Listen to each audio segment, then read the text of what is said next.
For all the latest from the world of motoring, hit that subscribe button and stay connected.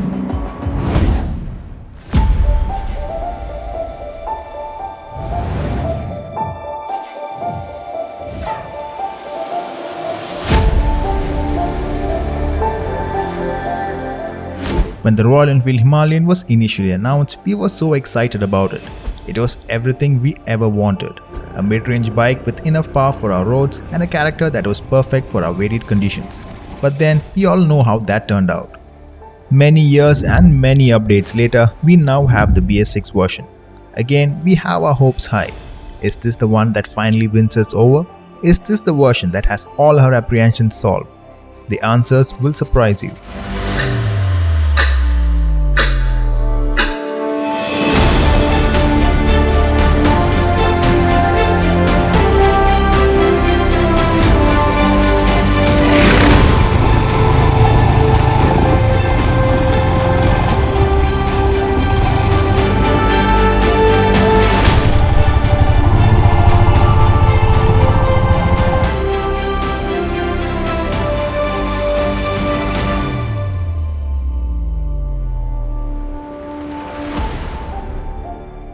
With the BS6 conversion, the Himalayan has luckily not seen a significant change in power and torque.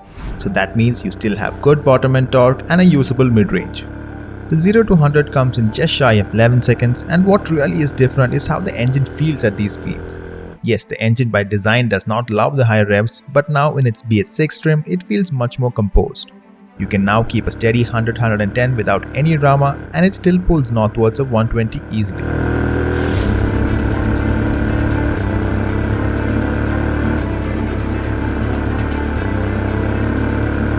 The refinement levels are much better than earlier, and it's only close to the 120 mark that you feel the engine a bit stressed. Quite the good news considering the primary use of the Himalayan. The good bottom end torque and the accessible power through the mid-range helps you especially while off-road. The rather tall second and third gears are a blessing when you're coasting through that off-road path and at the same time give you good manageable power to put down. This character is also helpful if the Himalayan is your daily ride. This well-sorted gearing also allows you to ride around town with minimal gear shifts. Surprisingly, even after primarily staying in the lower gears and flying through terrains not so friendly, we never really faced any heating issues, and nor did the engine and gearbox complain a single bit. We did, however, get the occasional false neutrals, but on the whole it kept up with our bashing no matter what we threw at it.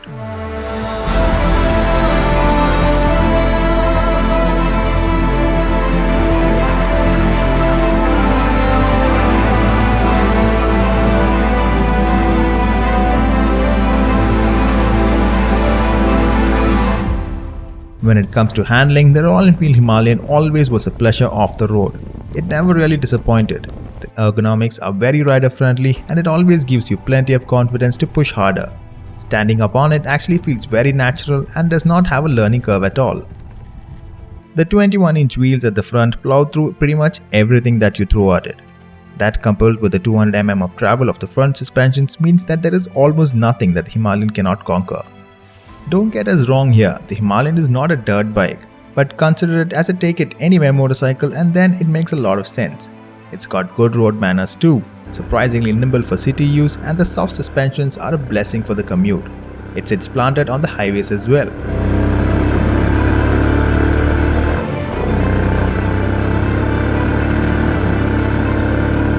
The updated versions of the C8 tires keep up with this dual nature better than earlier.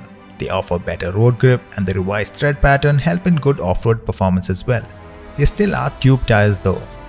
When it comes to braking, there are no changes to the setup for the BS6 version, so what you get is the same progressive feel with the switchable ABS backing you up.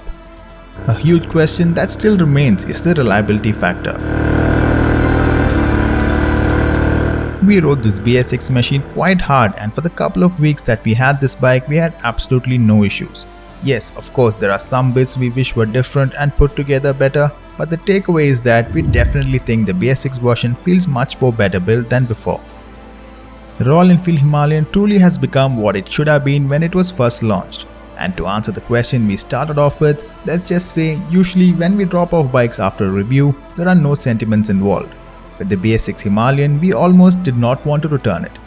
Thanks for watching. If you enjoyed this video, do hit that like button and see you in the next one.